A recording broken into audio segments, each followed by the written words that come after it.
What's up, everyone? Welcome back to the channel. I'm back after taking the month of December off. I am back. I really hope you guys had a great Christmas, a great New Year, great holiday. But now I'm back. We're on the road to WrestleMania, back in the groove of things. I'm excited, and I am here with my review of the 2007 Royal Rumble. So no more slacking off. We'll just get right into this. My first review since the beginning of December. Got the pen and the clipboard. So let's do this. The 2007 Royal Rumble happened January 28th, 2007 at the AT&T Center in San Antonio, Texas with 13,500 people in attendance. We opened the show with the Hardy Boys versus Eminem, Mercury, Nitro, and Melina. So I didn't realize that this feud lasted as long as it did. So it started, I guess kind of Survivor Series because the Hardy Boys and Johnny Nitro were both in the 5-on-5 Survivor Series match on two separate teams. But really, it started at ECW December to Dismember, where the Hardy Boys fought Eminem. And then at Armageddon, both teams were in that fatal four-way ladder match, where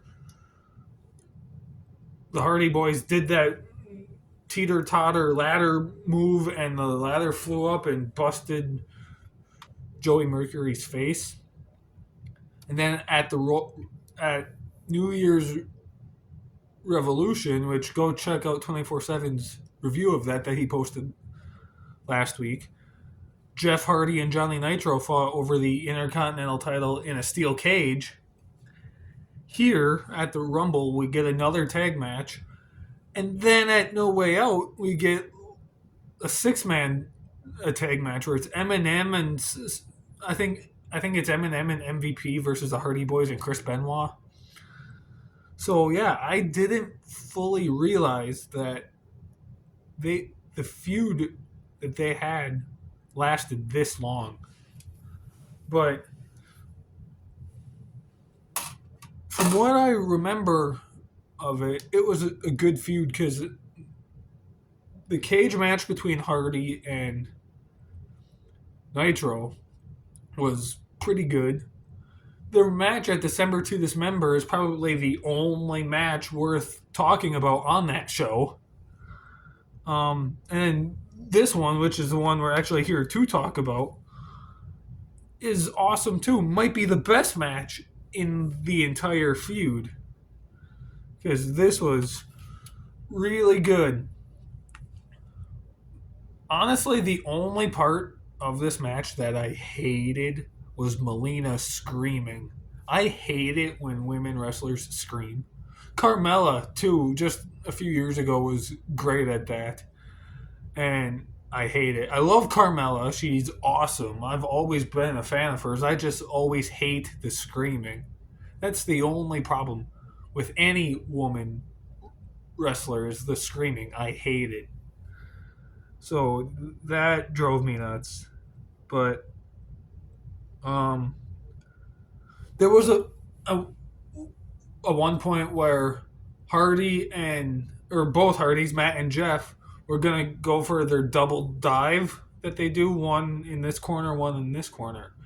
Matt went for the leg drop and hit Nitro, but when Jeff was coming from the other side, he was gonna hit a splash, and Nitro put his knees up to stop it. So I thought that was cool.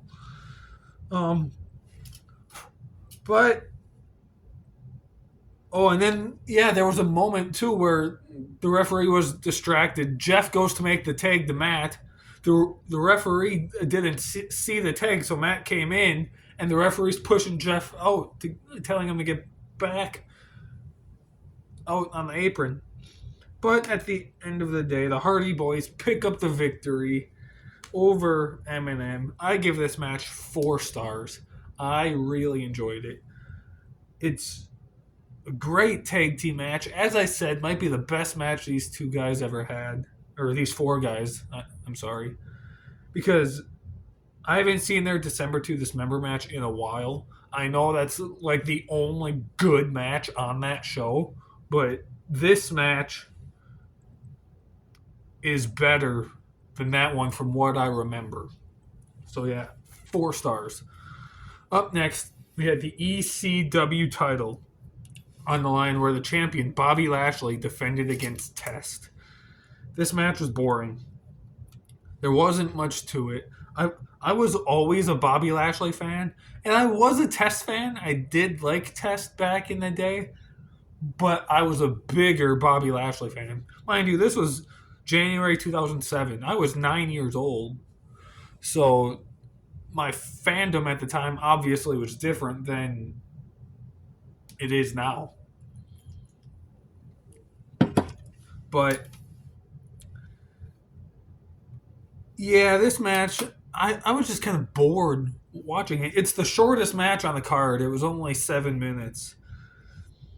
And yeah, just not a whole lot happened. It started out okay with the grappling and like the mat wrestling stuff. It started okay, but it just never picked up and never really got exciting.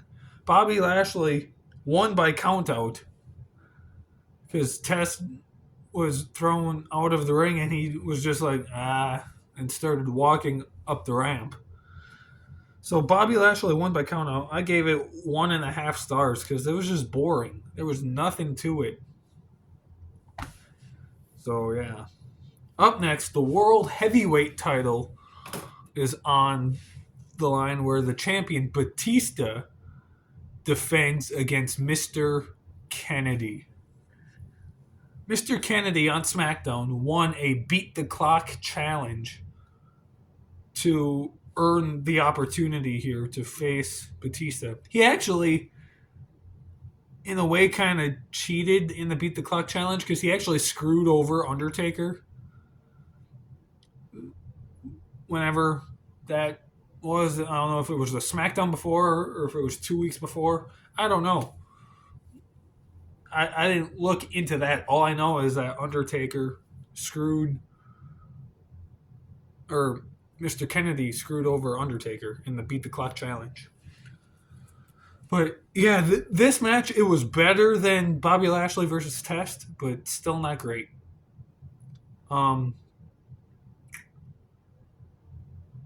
Yeah, a couple of cool things here and there, but not a lot. Again, like Batista hit Mr. Kennedy with his own Kenton bomb, the a finish. So I thought that was cool seeing Batista do that.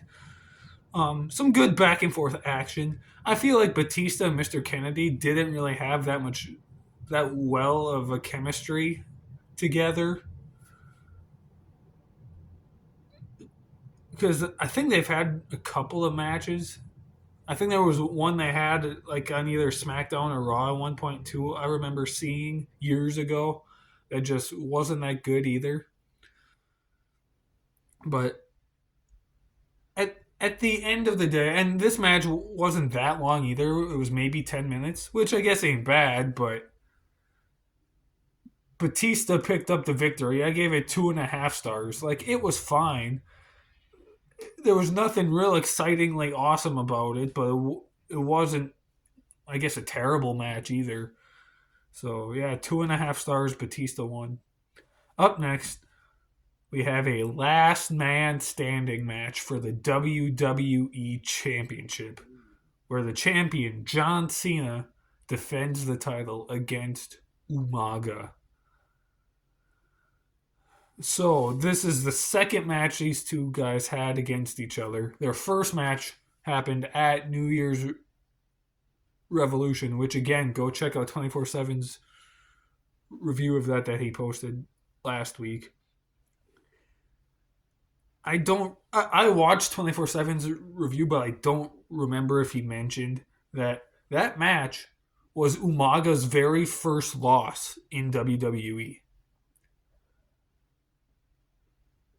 When I heard that, I was like, I don't know why I was so shocked, but for some reason I was. But it makes sense because Umaga was around less than a year, or maybe was it just over a year? He wasn't around that long when this match here at the Rumble happened. So it makes sense. But this was an amazing a last man standing match. And you'd think there'd be more weapons involved than there actually were. There were steel steps, a TV monitor from the commentary table. Umaga goes through a commentary table, and then the ring ropes are involved, and that's about it. I may have missed a weapon or two, but that's about all I remember. Like there weren't that many weapons, but yeah, John Cena and Umaga had great chemistry against each other, and I almost feel like their feud should have went on a little longer, at least through No Way Out, had a third match, because yeah, these two men had great chemistry. I haven't seen the New Year's Revolution match in a while, but I remember it being pretty good. Again, go hear 24/7's opinions on that match, but yeah, there was a point where Umaga grabs the steel steps. He throws him over the rope into the ring. John Cena picks him up, throws him back at Umaga, and hits Umaga in the face, and it looked nasty. It looked like it hurt. Umaga just flew backwards, slammed hard on the mat. Like that looked painful. Um, and then they had the bigger set of stairs, the bottom set in the ring. It looked like John Cena was going to go for an AA on him, but when he picked up Umaga, he fell face first on the steps and busted him open, and he was super bloody. And I don't recall John Cena ever being super bloody that often. Like the only other time I remember John being bloody like this was his I Quit match against JBL 2 years before this. Like John didn't really do a lot of bleeding. Maybe there were more and I just don't remember. But so that's kind of interesting to see John Cena actually bleeding. Um yeah, and then all three commentary tables were cleaned off. John Cena's laying on one. Umaga is down on the other far one. Umaga then runs from one across another, and then he's going to go for a splash on John Cena. Cena moves, and Umaga just splashes face first right into the table, right through the table. And then in the process of them getting up, Umaga's manager, Armando Alejandro Estrada, he's taking off the turnbuckle. So the top rope comes off. John Cena AA's Umaga, grabs the rope, wraps it around Umaga's neck, and gives him an STF. Umaga legit passed out in that move. According to Mike Chioda, the referee of this match, he had an interview a while back on YouTube, and I had seen it, and he said that Umaga legit passed out from the STF in this match. So, yeah, but then Cena gets out of it. Umaga gets up. Cena's like, nope, puts Umaga back in it. Umaga's down for the 10 count. John Cena picks up the victory, retains the WWE title. I gave this match 4.5 stars. This was great. Might be one of the best last man standing matches ever. Like, it was so awesome. I enjoyed it. But now the main event, the Royal Rumble match, the 30-man over the top rope Royal Rumble match.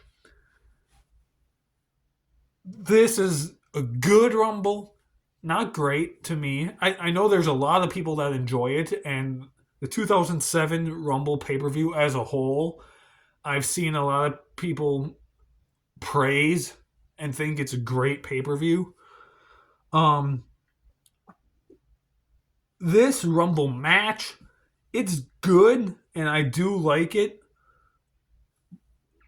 but I feel like it could have been better yet. Like there were like no surprises in this Rumble. All 30 participants were guys in WWE on the active roster at that time. So there were like no real major surprises. I mean, I'm not gonna. Okay, I will run through the whole list here because I wrote all 30 participants down. So I'm gonna quickly run through that in order. 1, Ric Flair. 2, Finlay. 3, Kenny Dykstra. 4, Matt Hardy. 5 was Edge. 6 was Tommy Dreamer. 7, Sabu. 8, Gregory Helms. 9, Shelton Benjamin. 10 was Kane. 11 was CM Punk. 12 was King Booker. 13 was Super Crazy. 14 was Jeff Hardy. 15 was The Sandman. 16, Randy Orton. 17, Chris Benoit. 18, RVD.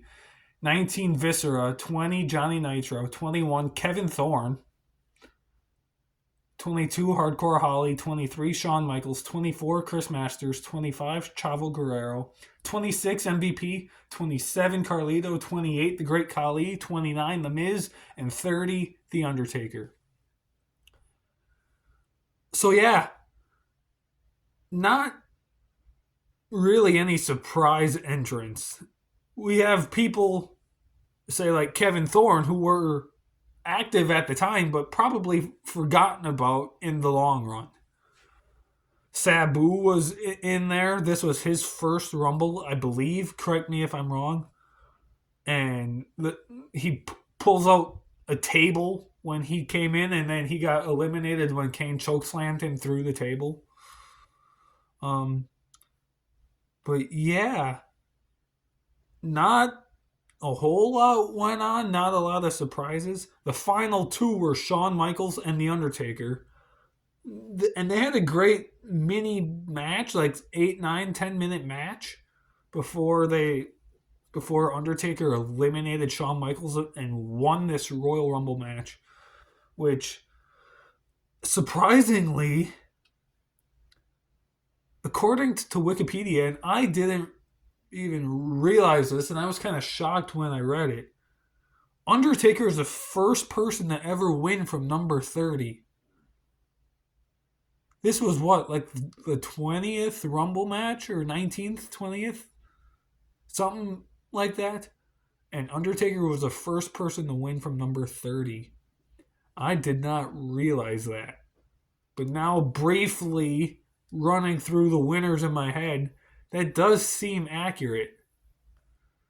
So I was surprised by that. And also, according to Wikipedia, this was Kane's 11th appearance in the Rumble, which at the time, it's the record's since been broken now, but at the time was the record for the most total appearances in a Rumble match. So, yeah, there was that. But I gave this Rumble match itself 4 stars. It was a good Rumble match.